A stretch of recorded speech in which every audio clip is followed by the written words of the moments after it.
Hello friends, તો આજે આપણે બનાવીશું સાબુદાણા અને બટાકાની ચકરી. તે તમે એક વખત બનાવીને આખા વર્ષ માટે સ્ટોર કરી શકો છો. તો ચાલો બનાવી લઈએ. તો તેના માટે મેં અહીંયા એક બાઉલ ભરીને સાબુદાણા લઈ લીધા છે. તે 500 ગ્રામ જેટલા છે. તેને આપણે 2 થી 3 પાણીએ સારી રીતે ધોઈને એક રાત માટે પલાળી દઈશું. તમે તેને 5 થી 6 કલાક માટે પણ પલાળીને રાખી શકો છો. તો આ રીતે સાબુદાણા ડૂબે તેટલું આપણે તેમાં પાણી ઉમેરી લઈશું. તો બીજા દિવસે જોઈએ તો આપણા સાબુદાણા એકદમ સરસ રીતે પલળી ગયા છે. તો આ રીતે ચેક કરીએ તો એકદમ સરસ તે મેશ થઈ જાય છે. તો હવે આપણે તેને ઉકાળી લેવાના છે. તો તેના માટે અહીંયા જે જે બાઉલથી આપણે સાબુદાણા લીધા હતા તે જ બાઉલથી આપણે 2 બાઉલ તેમાં પાણી ઉમેરીશું અને તેને સારી રીતે ગરમ થવા દઈશું. ત્યાં સુધી આપણે મરચાં અને આદુની એક પેસ્ટ બનાવી લઈશું. તો તેના માટે મેં અહીંયા 6 થી 7 મરચાં લઈ લીધા છે અને 3 થી 4 નાના ટુકડા આદુના છે. તેને આ રીતે સરસ પીસી લઈશું અને જીરુંને આ રીતે ખાંડણીમાં થોડું ઝીણું ટીચી લેવાનું છે. તો અહીંયા પાણી પણ સરસ ગરમ થઈ ગયું છે. તો તેમાં આપણે 2 ચમચી મીઠું ઉમેરીશું. જો તમારે તેને ફરાળી બનાવી હોય તો તમે તેમાં ફરાળી મીઠું પણ ઉમેરી શકો છો. પછી જે આદુ અને મરચાંની પેસ્ટ બનાવી હતી તે પણ ઉમેરી લઈશું અને જે જીરું વાટીને મૂક્યું હતું તેને પણ આપણે તેમાં ઉમેરી લઈશું. આ બધું જ નાખ્યા પછી પાણીને આપણે થોડી વાર હજુ થવા દઈશું. પછી જે સાબુદાણા પલાળીને રાખ્યા હતા તે બધા જ આમાં ઉમેરી લેવાના છે.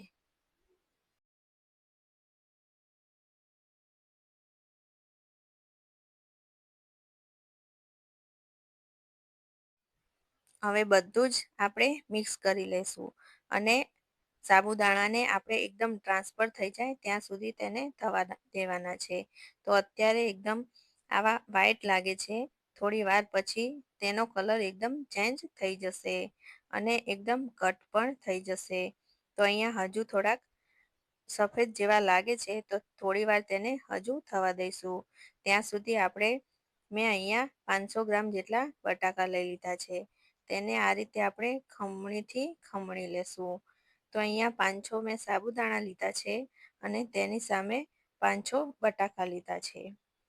તો આ રીતે બધા જ બટાકાને ખમણી લેશું. તો અહીંયા થોડી વાર પછી જોઈએ તો સાબુદાણા એકદમ સરસ થઈ ગયા છે અને એકદમ ટ્રાન્સફર પણ થઈ ગયા છે. તો હવે તેમાં જે આપણે ખમણેલા બટાકા હતા તે ઉમેરી લઈશું અને તેને પણ મિક્સ કરી લઈશું. અહીંયા બટાકાને આપણે ખમણીને જ નાખીશું જેથી તેમાં આપણે જ્યારે ચકરી બનાવીએ તો તેના મોટા ટુકડા ના આવે. તેથી આપણે તેને ખમણવાની છે. તો અહીંયા બધું જ મિક્સ કરી લઈશું અને બધું જ મિક્સ થઈ જાય પછી તેને આપણે ચેક કરીશું. તો આ રીતે જો ચમચો તેમાં ઊભો રહે તો આપણું એકદમ ખીરું તૈયાર છે. તો હવે તેની આપણે ચકરી બનાવી લઈશું. તો આ રીતે મારી પાસે આ મશીન છે તેમાં હું ચકરી બનાવવાની છું. તમારી પાસે આ ના હોય તો તમે તેને એક પ્લાસ્ટિક બેગમાં પણ બનાવી શકો છો. તે હું આગળ તમને બતાવીશ.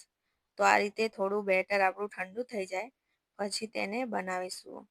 તો આ રીતે મશીનમાં તેલ લગાવી દઈશું અને જે આપણું બેટર હતું તેમાં ઉમેરી લેવાનું છે. તો આ રીતે તેમાં થોડું થોડું બેટર ઉમેરીને આપણે સંચાને ભરી દેવાનું છે. પછી તેને ફિટ કરીને તેની ચકરી બનાવી લઈશું.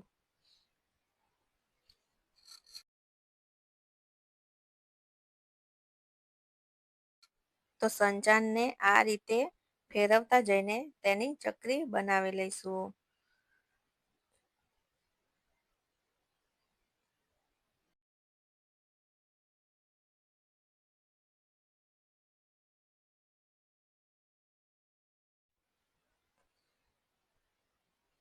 પછી આ રીતે પ્લાસ્ટિકની બેગમાં આપણે જે બનાવીને રાખ્યું હતું બેટર તે ઉમેરીને આ રીતે તેની ચકરી બનાવી લઈશું.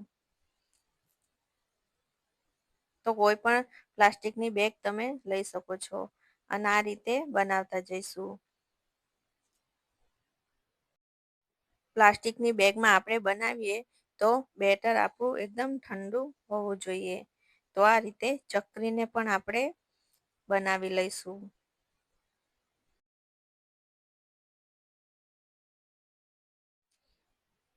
તો અહીંયા એ જ રીતે મેં બધી જ ચકરીને બનાવી લીધી છે. તો અહીંયા એક દિવસ તેને આપણે ઘરમાં સૂકવીશું અને એક દિવસ તાપમાં. તો અહીંયા બધી જ ચકરીને મેં એક દિવસ માટે ઘરમાં સૂકવી દીધી છે અને હવે તેને આપણે એક દિવસ માટે તાપમાં પણ સૂકવી દઈશું, જેથી ચકરી આપણી એકદમ સરસ સુકાઈ જાય. તો અહીંયા એક દિવસ માટે મેં તેને તાપમાં રાખી દીધી હતી. તો એકદમ સરસ તે સુકાઈ ગઈ છે. તમે તેને આ રીતે બે ટુકડામાં પણ કરી શકો છો. તો હવે તેને તળી લઈશું. તો અહીંયા તેલ પણ ગરમ થઈ ગયું છે. તો આપણે ચકરીને તેમાં એડ કરી લઈશું.